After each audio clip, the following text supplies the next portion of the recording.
Those Who Wait, written by Ethel M Dell, and published in 1917. Read by Frank Blissett. A faint draught from the hills found its way through the wide-flung door as the sun went down. It fluttered the papers on the table and stirred a cartoon upon the wall with a dry rustling as of wind in corn. The man who sat at the table turned his face as it were mechanically towards the blessed breath from the snows. His chin was propped on his hand. He seemed to be waiting. The light failed very quickly, and he presently reached out and drew a reading lamp towards him. The flame he kindled flickered upward, throwing weird shadows upon his lean, brown face, making the sunken hollows of his eyes look cavernous. He turned the light away so that it streamed upon the open doorway. Then he resumed his former position of sphinx-like waiting, his chin upon his hand. Half an hour passed. The day was dead. Beyond the radius of the lamp there hung a pall of thick darkness, a fearful clinging darkness that seemed to wrap the whole earth. The heat was intense, unstirred by any breeze. Only now and then the cartoon on the wall moved as if at the touch of ghostly fingers, and each time there came that mocking whisper that was like wind in corn. At length there sounded through the night the dull throbbing of a horse's feet, and the man who sat waiting raised his head. A gleam of expectancy shone in his somber eyes. Some of the rigidity went out of his attitude. Nearer came the hoofs, and nearer yet, and with them mingling rhythmically, a tenor voice that sang. As it reached him, the man at the table pulled out a drawer with a sharp jerk. His hand sought something within it, but his eyes never left the curtain of darkness that the open doorway framed. Slowly, very slowly at last, he withdrew his empty hand, but he only partially closed the drawer. The voice without was nearer now, was close at hand. The horse's hoofs had ceased to sound. There came the ring of spurred heels without. A man's hand tapped upon the doorpost. A man's figure showed suddenly against the darkness. "Hello, Conyers! Still in the land of the living? Ye gods, what a fiendish night! Many thanks for the beacon. It kept me straight for more than half the way." He entered carelessly, the lamplight full upon him, a handsome, straight-limbed young Hercules, tossed down his riding-whip, and looked round for a drink. "Here you are," said Connors, turning the rays of the lamp full upon some glasses on the table. "Ah, good. I'm as dry as a smoked herring. You must drink too, though. Yes, I insist it. I have a toast to propose, so be sociable for once. What have you got in that drawer?"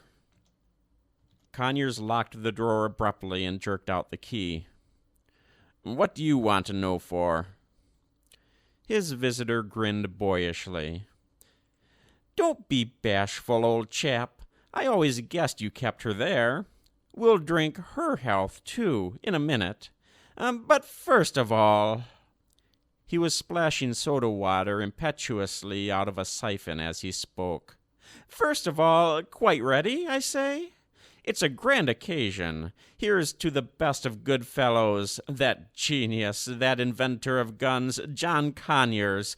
Old chap, your fortune's made. Here's to it. Hip, hip, hooray!" His shout was like the blare of a bull. Conyers rose, crossed to the door, and closed it.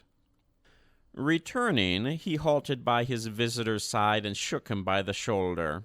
"Stop rotting, Palliser," he said rather shortly.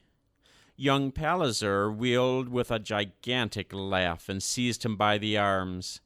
"You old fool, Jack! Can't you see I'm in earnest? Drink, man, drink, and I'll tell you all about it.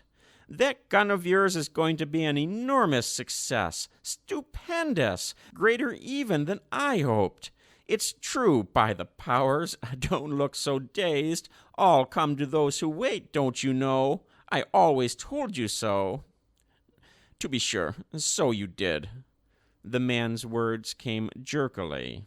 He had an odd, detached sound, almost as though he were speaking in his sleep.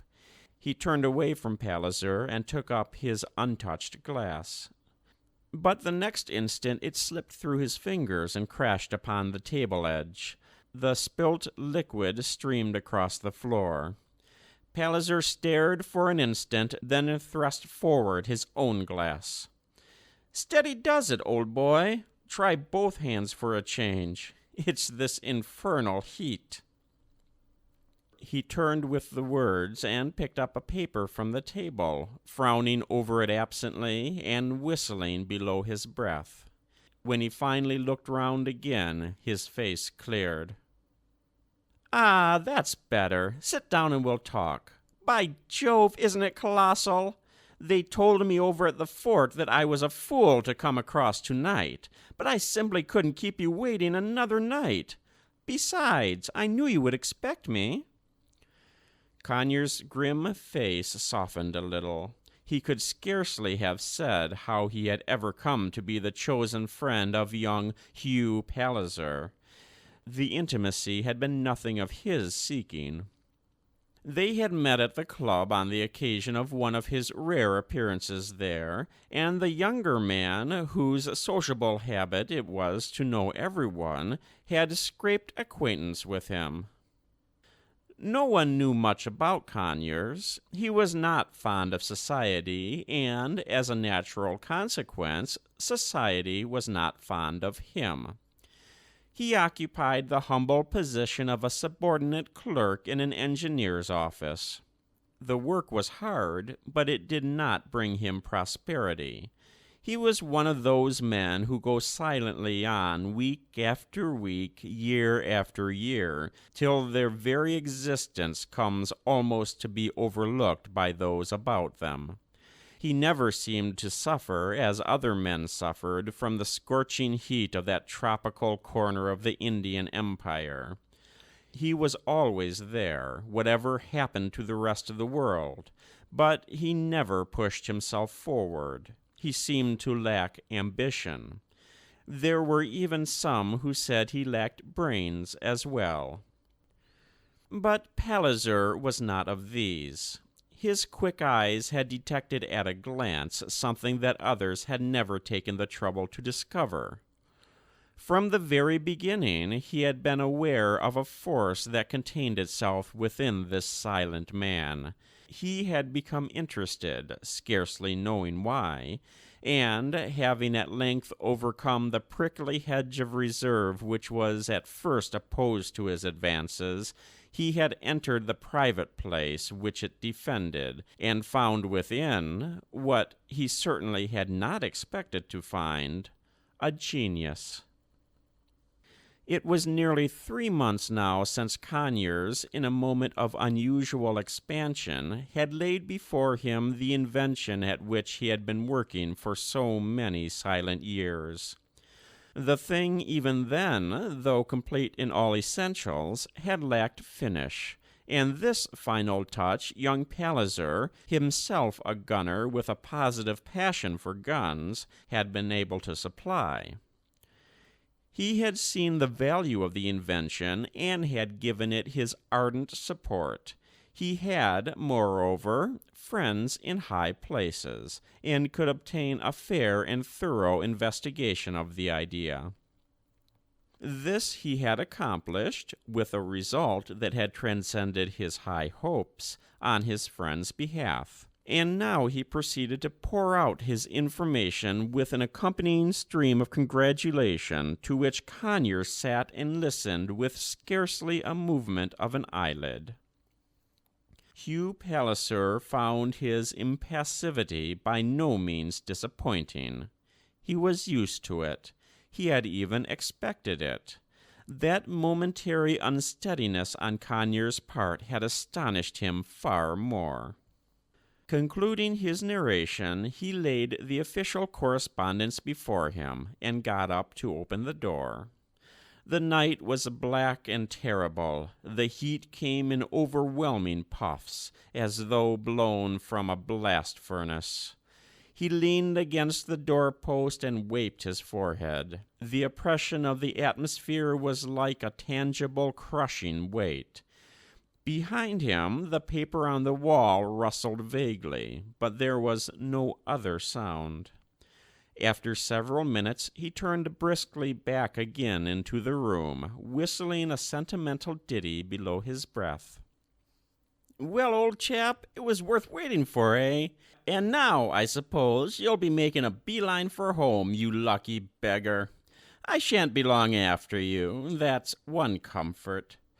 Pity we can't go together. I suppose you can't wait till the winter." "No, my boy, I'm afraid I can't." Conyers spoke with a faint smile, his eyes still fixed upon the blue official paper that held his destiny. "I'm going home forthwith, and be damned to everything and everybody except you. It's an understood thing, you know, Palliser, that we are partners in this deal." "Oh, rot!" exclaimed Palliser impetuously. "I don't agree to that. I did nothing but polish the thing up. You'd have done it yourself if I hadn't." "In the course of a few more years," put in Conyers dryly. "Rot," said Palliser again. "Besides, I don't want any pelf. I've quite as much as is good for me, more than I want. That's why I'm going to get married. You'll be going the same way yourself now, I suppose." "You have no reason whatever for thinking so," responded Conyers. Palliser laughed light-heartedly and sat down on the table. "Oh, haven't I? What about that mysterious locked drawer of yours? Don't be shy, I say. You had it open when I came in. Show her to me like a good chap. I won't tell a soul." "That's not where I keep my love tokens," said Conyers, with a grim twist of his mouth that was not a smile. "What then?" asked Palliser eagerly. "Not another invention?" "No." Conyers inserted the key in the lock again, turned it, and pulled open the drawer. "See for yourself, as you are so anxious." Palliser leaned across the table and looked. The next instant his glance flashed upwards and their eyes met. There was a sharply defined pause. Then, "You'd never be fool enough for that, Jack!" ejaculated Palliser with vehemence. "I'm fool enough for anything," said Conyers with his cynical smile. "But you wouldn't," the other protested almost incoherently. "A fellow like you, I don't believe it." "It's loaded," observed Conyers quietly. "No, leave it alone, Hugh. It can remain so for the present. There is not the smallest danger of it going off, or I shouldn't have shown it to you." He closed the drawer again, looking steadily into Hugh Palliser's face. "I've had it by me for years," he said, "just in case the fates should have one more trick in store for me. But apparently they haven't, though it's never safe to assume anything." "Oh, don't talk like an idiot," broke in Palliser heatedly. "I've no patience with that sort of thing. Do you expect me to believe that a fellow like you, a fellow who knows how to wait for his luck, would give way to a cowardly impulse to destroy himself all in a moment because things don't go quite straight? Man alive, I know you better than that. Or if I don't, I've never known you at all." "Ah, perhaps not," said Conyers. Once more he turned the key and withdrew it. He pushed back his chair so that his face was in shadow. "You don't know everything, you know, Hugh," he said. "Have a smoke," said Palliser, "and tell me what you are driving at." He threw himself into a bamboo chair by the open door, the light streaming full upon him, revealing in every line of him the arrogant splendor of his youth. He looked like a young Greek god with the world at his feet. Conyers surveyed him with his faint, cynical smile.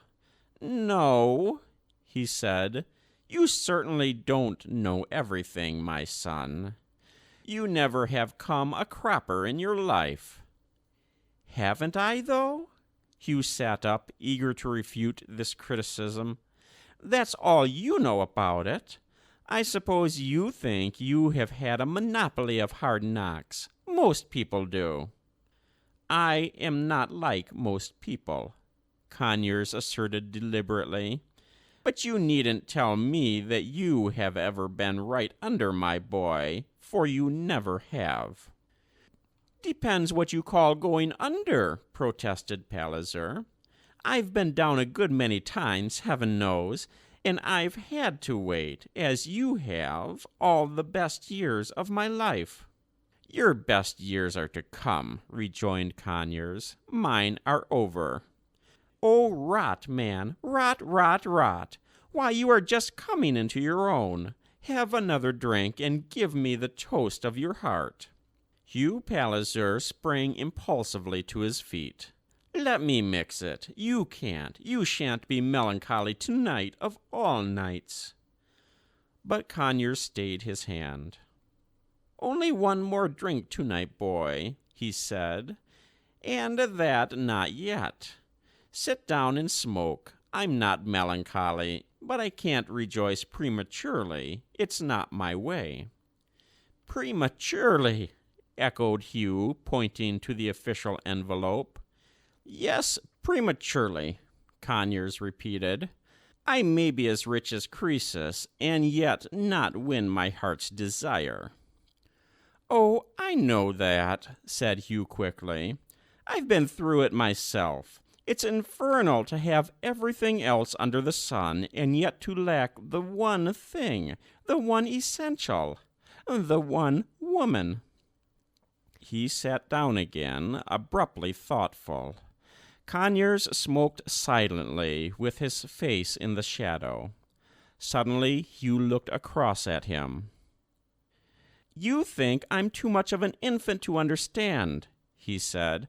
"I'm nearly 30, but that's a detail." "I'm 45, said Conyers. "Well, well," Hugh frowned impatiently. "It's a detail, as I said before.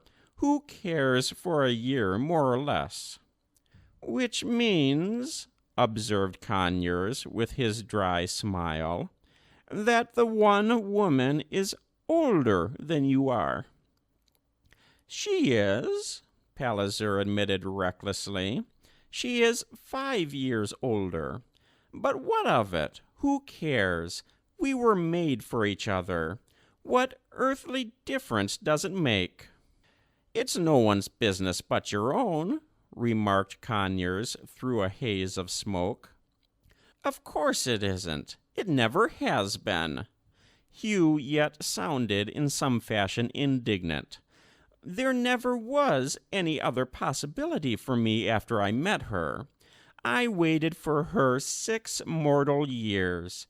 I'd have waited all my life.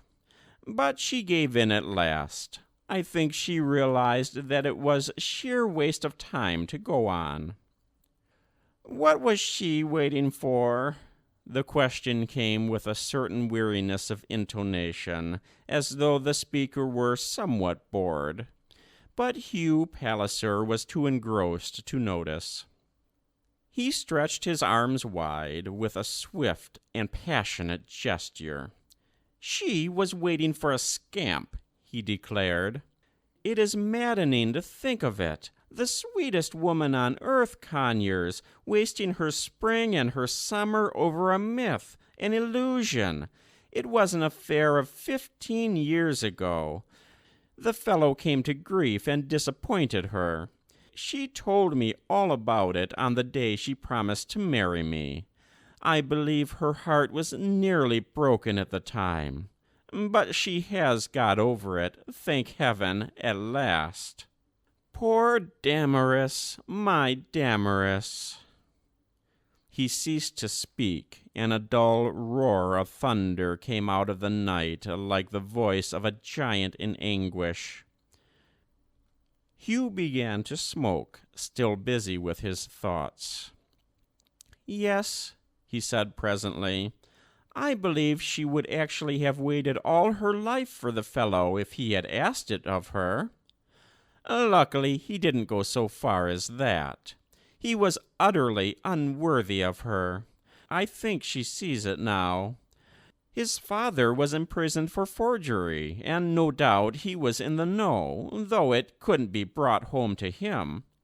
He was ruined, of course, and he disappeared, just dropped out, when the crash came. He had been on the verge of proposing to her immediately before, and she would have had him, too. She cared." He sent a cloud of smoke upwards with savage vigor. "It's damnable to think of her suffering for a worthless brute like that," he exclaimed. "She had such faith in him, too. Year after year she was expecting him to go back to her, and she kept me at arm's length, till at last she came to see that both our lives were being sacrificed to a miserable dream. Well, it's my innings now, anyway, and we are going to be superbly happy to make up for it." Again he flung out his arms with a wild gesture, and again out of the night there came a long roll of thunder that was like the menace of a tortured thing. A flicker of lightning gleamed through the open door for a moment, and Conyers' dark face was made visible. He had ceased to smoke and was staring with fixed, inscrutable eyes into the darkness. He did not flinch from the lightning. It was as if he did not see it. "What would she do, I wonder, if the prodigal returned?" he said quietly. "Would she be glad or sorry?" "He never will," returned Hugh quickly. "He never can, after 15 years. Think of it. And besides, she wouldn't have him if he did." "Women are proverbially faithful," remarked Conyers cynically. "She will stick to me now," Hugh returned with confidence. "The other fellow is probably dead. In any case, he has no shadow of a right over her. He never even asked her to wait for him." "Possibly he thought that she would wait without being asked," said Conyers, still cynical. "Well, she has ceased to care for him now," asserted Hugh. "She told me so herself." The man opposite shifted his position ever so slightly. "And you are satisfied with that?" he said. "Of course I am. Why not?" There was almost a challenge in Hugh's voice.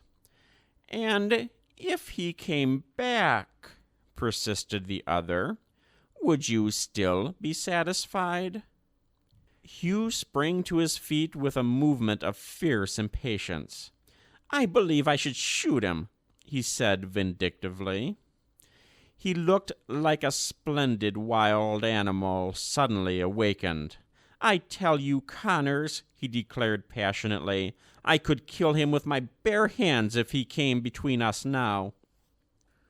Conyers, his chin on his hand, looked him up and down as though appraising the situation. Suddenly he sat bolt upright and spoke briefly, sternly, harshly, as a man speaks in the presence of his enemy. At the same instant, a frightful crash of thunder swept the words away as though they had never been uttered. In the absolute pandemonium of sound that followed, Hugh Palliser, with a face gone suddenly white, went over to his friend and stood behind him, his hands upon his shoulders. But Conyers sat quite motionless, staring forth at the leaping lightning, rigid, sphinx-like.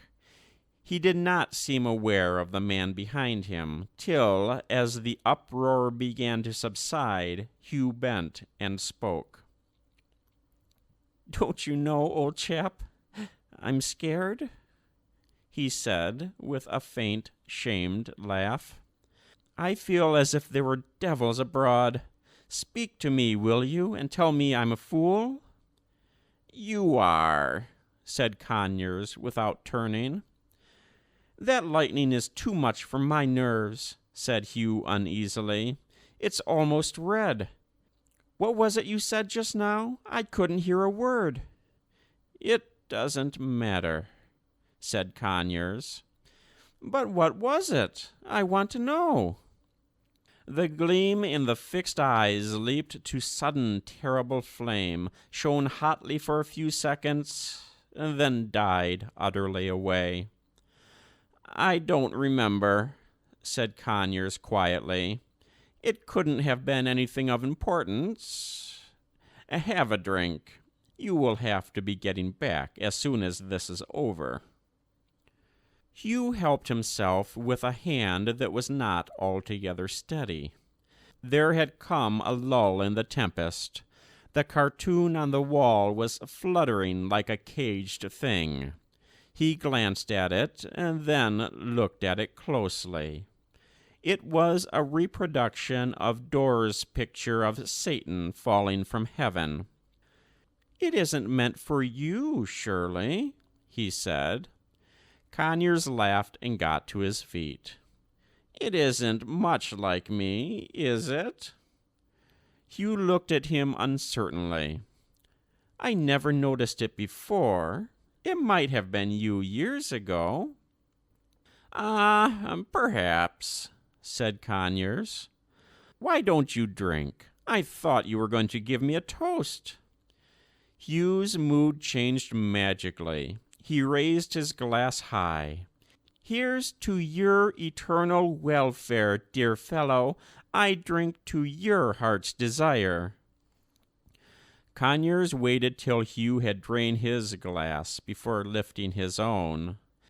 Then, "I drink to the one woman," he said, and emptied it at a draught. The storm was over, and a horse's feet clattered away into the darkness, mingling rhythmically with a cheery tenor voice. In the room with the open door, a man's figure stood for a long while motionless. When he moved at length, it was to open the locked drawer of the writing table.